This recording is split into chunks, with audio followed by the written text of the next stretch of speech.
Fala aí, pessoal, sejam muito bem-vindos a mais sem enrolação. É o seguinte, galera, ainda estou aqui na gringa, mas falaremos sobre fundos imobiliários. Isso mesmo. Ah, Charlan, mas eu não acho que vale a pena, eu prefiro outras coisas. Calma, porra, eu vou mostrar pra vocês porque talvez esse seja o melhor momento em 10 anos, dos últimos 10 anos para investir em fundos imobiliários. Não sou eu que tô falando, são especialistas, eles até estão indicando alguns fundos que eu vou mostrar aqui. Então, quem não ficar até o final é louco. Talvez seja o vídeo mais importante sobre fundos imobiliários que eu já fiz nos últimos anos, mas antes de eu começar, você já sabe, se inscreva aqui no YouTube batendo no sininho e já me diga nos comentários. E aí, bichão, na sua opinião, esse é um momento para investir em fundos imobiliários ou é hora de vender as suas cotas e pular fora? Me diga aí nos comentários. É hora de investir ou é hora de fugir dos fundos imobiliários? Sem enrolação, então, bora entender qual o momento dos fundos imobiliários. Estamos com o maior desconto desde o governo Dilma, desde 2015 e 2016, que nós não temos um desconto tão grande em cima do preço dos fundos imobiliários. Por isso eu disse, olha, talvez seja o melhor momento dos últimos 10 anos. Fundos de tijolo, por exemplo, estão com um desconto absurdo, o maior desconto dos últimos 10 anos. E eu não acredito, minha opinião, que esse momento seja pior do que a gente viveu com a Dilma, e eu vivi bem o momento com a Dilma. Talvez você tenha aí 25, 30 anos, 35, não vai lembrar, ou mesmo você sendo mais velho também não vai lembrar. Ótimo, tomara que você não se lembre, que foi uma época merda do Brasil. Será que estamos no mesmo patamar do governo Dilma que justifique um desconto tão grande assim dos fundos imobiliários? O desconto por segmento é muito grande, em lajes corporativas então nem se fala, mas é um segmento muito complicado. Agora que está voltando o trabalho presencial, acabando o home office, pode melhorar um pouco. Os fundos de logística também estão com um bom desconto, híbridos também, crédito estão com um bom desconto, mas tem que tomar cuidado. Mesmo com essa alta desse ano, vocês estão vendo aqui vários fundos já subiram segmentos, nós ainda temos um desconto muito grande.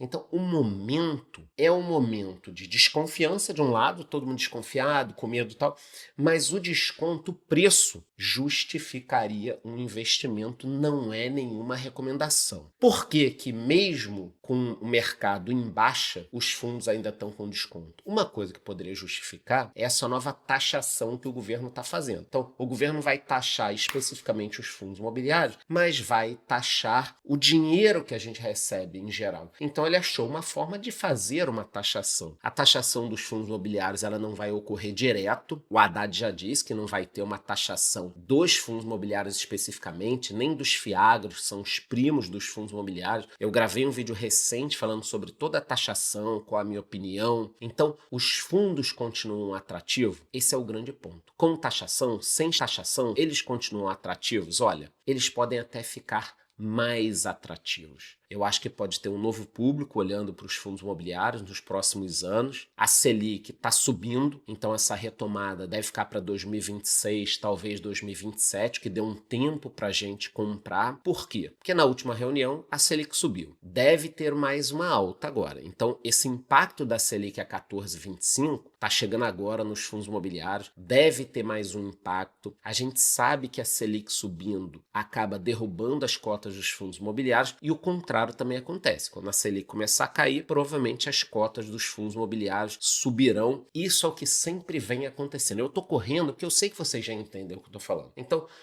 os fundos imobiliários caíram por quê? Porque a Selic subiu. Ah, mas é isso? É isso. E também essa taxação sempre acaba assustando um pouco as pessoas. Mas quem conhece o mercado de fundos imobiliários, já investe há um tempo, normalmente não abandona. Normalmente as pessoas continuam e querem acumular cotas, que nem eu. Cada vez eu quero mais cotas, pagando mais dividendos, eu recebo, eu reinvisto e eu vou criando essa bola de neve positiva. E como é que você pode investir nos fundos imobiliários? Bom, saiu uma matéria falando sobre alguns fundos que são os preferidos da XP e eu separei esses fundos para a gente falar um pouquinho, e em cada fundo eu vou dando também um pitaco do que eu acho do segmento e tudo mais. Começando por lajes corporativas, para a XP o queridinho é o PVBI11, já falei várias vezes desse fundo aqui, ele tem uma vacância muito grande, por isso que eu até marquei aqui de vermelho, de 15,4%, mas eu também marquei o preço sobre o valor patrimonial dele, que é muito baixo, ou seja, esse fundo está bem abaixo do seu valor patrimonial. Ele teve algumas emissões, é um fundo que já teve mais alto também, depois ele caiu, subiu um pouquinho de novo. E isso aqui é o que preocupa, é que quando a gente olha para os ativos desse fundo, ele tem alguns prédios, então ele é um fundo de lajes corporativas, ele tem bons prédios, depois até mostra aqui a localização, mas em 3 desses prédios ele tem uma vacância, ou seja, está vazio uma parte, uma vacância acima de 20%, sendo um desses prédios com quase 85% de vacância. Acaba virando um custo. Então, a localização é boa, são prédios em São Paulo,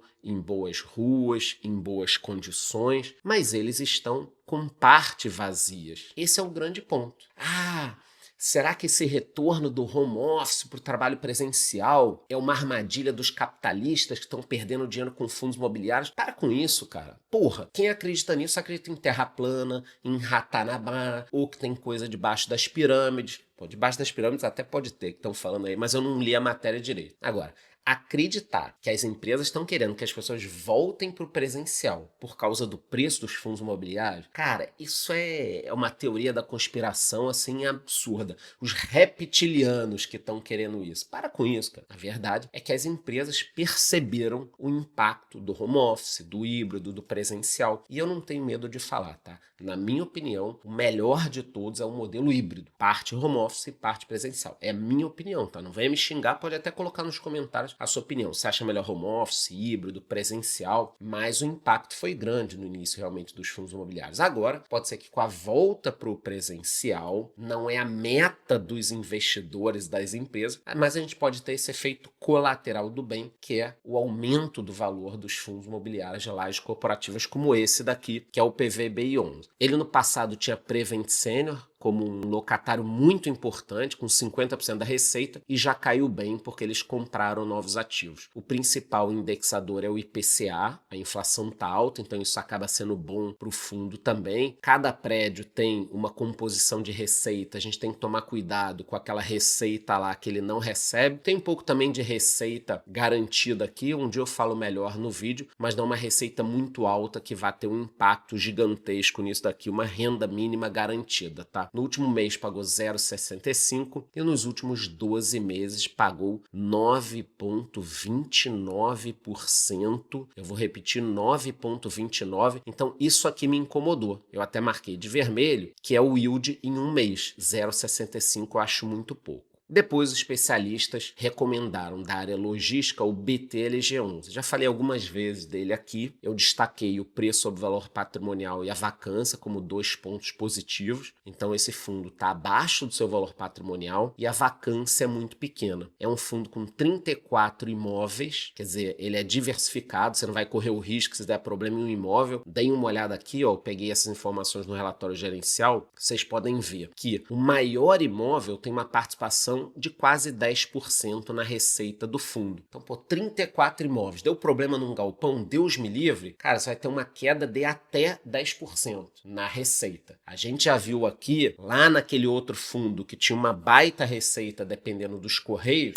ó, caiu um pedaço do fundo, os Correios agora já não querem pagar e estão dizendo que o Correio está com um problema de pagamento. É complicado. Aqui, 34 galpões. Porra, cara, deu problema em um. Não vai dar, assim, vamos torcer para que não dê. Mas se der, o máximo é de 10 a 11% da receita. Então, é importante que você tenha na sua carteira fundos assim, bem diversificados, com muitos ativos. Porque senão você fica com um risco muito grande. A ideia aqui de investir em fundos imobiliários é receber o dividendo, não é ficar com risco. Para risco, a gente vai investir em ações, em cripto, em outras coisas. Fundo imobiliário é para gerar uma rendinha para que você reinvista e vá criando uma bola de neve. Essa é a ideia do fundo, não é ficar correndo muito risco, tá? Então ele tem contratos longos, normalmente as empresas gostam disso, é importante para as próprias empresas, são diversos inquilinos com setores diferentes, desde papel e celulose, farmacêutico, e-commerce, logística. O principal indicador também é o IPCA, assim como no outro fundo que eu mostrei para vocês, mas tem fundo com CDI também que a gente vai dar uma olhada aqui. O número de cotistas vem crescendo muito nos últimos anos.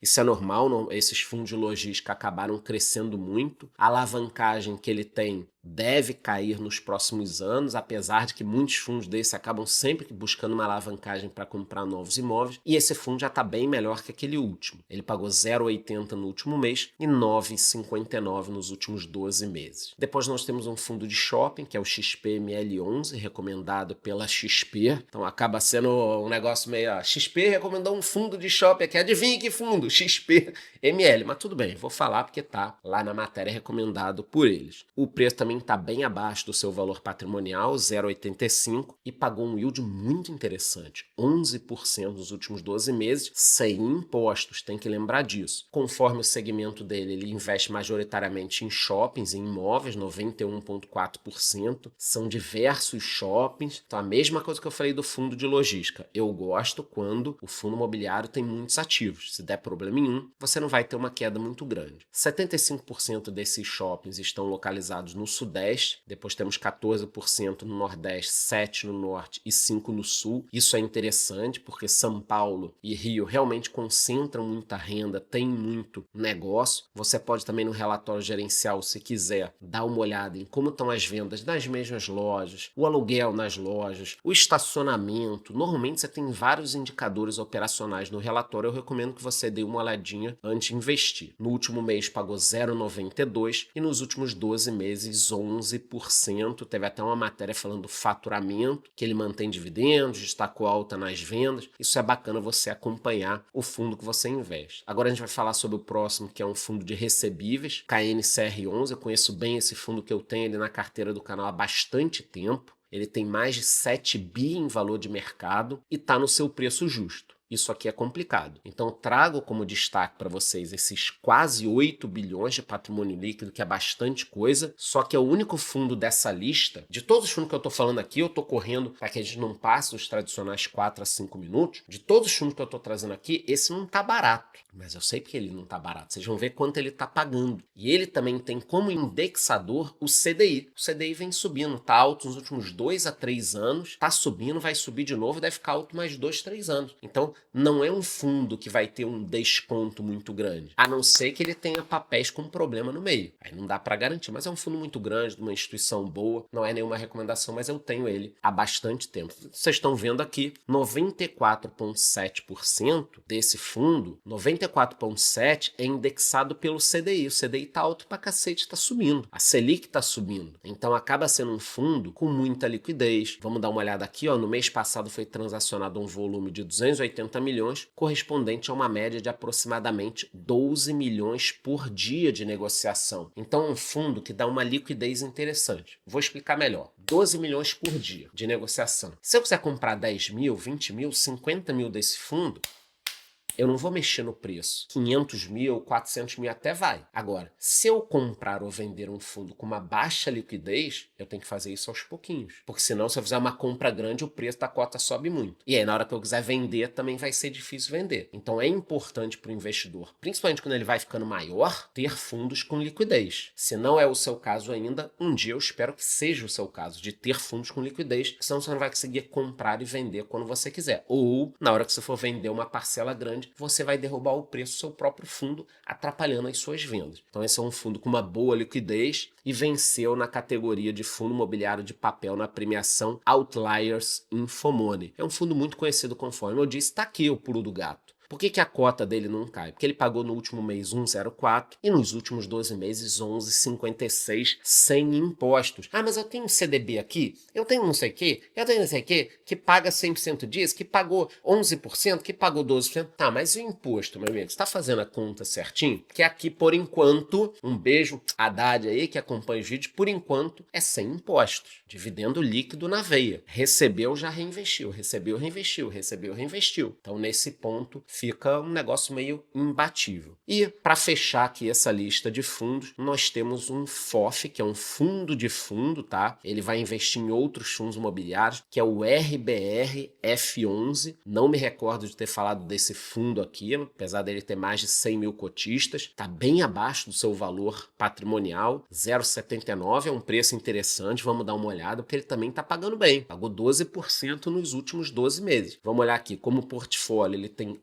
11 fundos imobiliários líquidos no portfólio e 4 CRIs. Essa é a composição. Ó. Se você quiser olhar cada fundo imobiliário que ele tem na carteira, você pode olhar no relatório gerencial. Você consegue dar uma olhada aqui. Então, ele tem fundos de tijolo, tem fundos de crédito dentro do próprio fundo. Você também pode ter acesso aos ativos no relatório gerencial. Olha só, estou mostrando aqui para vocês alguns fundos que ele tem, então, no relatório. No último mês pagou 0,92 e nos últimos 12 meses a brutalidade de 12,6%. Pô, Charlão, gostei, quero investir, quero não sei o quê. Antes de eu mostrar quanto custaria montar uma carteirinha, meu amigo, se você gostou, quer aprender a investir, quer aprender a investir em fundos imobiliários, quer aprender a investir aqui no exterior, estou nos Estados Unidos, vocês sabem disso, peguei o Green Card, estou montando operação aqui também, quer aprender a investir comigo? Entre na minha comunidade. O QR Code está aqui em algum lugar, você tem acesso por 1 ano a todas as aulas que eu vou jogando lá dentro. A cada 15 dias entra material. E agora eu ainda estou fazendo uma quinzena do investimento no exterior. Todo dia informação lá, muito interessante, sem enrolação. Então, para de ficar aí perdido sozinho investindo. Vem comigo para minha comunidade, tá? Agora vamos ver quanto custaria para montar uma carteirinha, segundo a XP recomendou. Bom, alguns fundos subiram e outros caíram, isso é bom, porque equilibra um pouco a carteira. E custaria, meu amigo, menos de R$400. Eu vou repetir, menos de R$400. Você montaria sua carteira com segmentos diversificados, indexadores diversificados, tipos de imóveis diversificados, e no primeiro mês você já receberia dividendo para poder reinvestir. Então o que eu digo, cara, você só não investe se não quiser. Se você quiser continuar sem ganhar dinheiro, sem ganhar dividendos, mas eu vi alguém falar que é melhor investir em ETF no exterior. Eu também invisto. Mas eu vi alguém falando que é melhor investir em ações. Eu também invisto. Mas eu vi falar que investir em cripto. Calma, porra. Não precisa sair investindo em tudo que você vai perder dinheiro. Tem que montar uma carteirinha, isso tudo eu ensino na minha comunidade também, mas o foco hoje aqui é em fundos imobiliários. Com menos de R$400 você consegue montar uma carteira diversificada, receber dividendos todos os meses, tem o potencial de alta, porque quase todos aqui estavam abaixo do seu valor patrimonial. Então, meu filho, você está esperando o quê? Eu sei que você está esperando. Você está esperando as cotas subirem, todo mundo falar sobre o assunto, voltar a gravar vídeo, aí você começa a investir. É isso que você está esperando, mas não deveria fazer isso. O momento de investir normalmente quando você tem um desconto muito grande. Então espero ter explicado tudo para vocês. Antes de ir embora, já sabe, entre na minha comunidade, se inscreva aqui no YouTube batendo no sininho, porque teremos muitos vídeos interessantes. Eu vou aumentar a quantidade de vídeos e já me diga nos comentários, sai de cima do muro, bichão. Nesse momento, você acha que é hora de investir em fundos imobiliários ou de fugir dos fundos imobiliários? Me diga aí nos comentários aí se gostou do vídeo.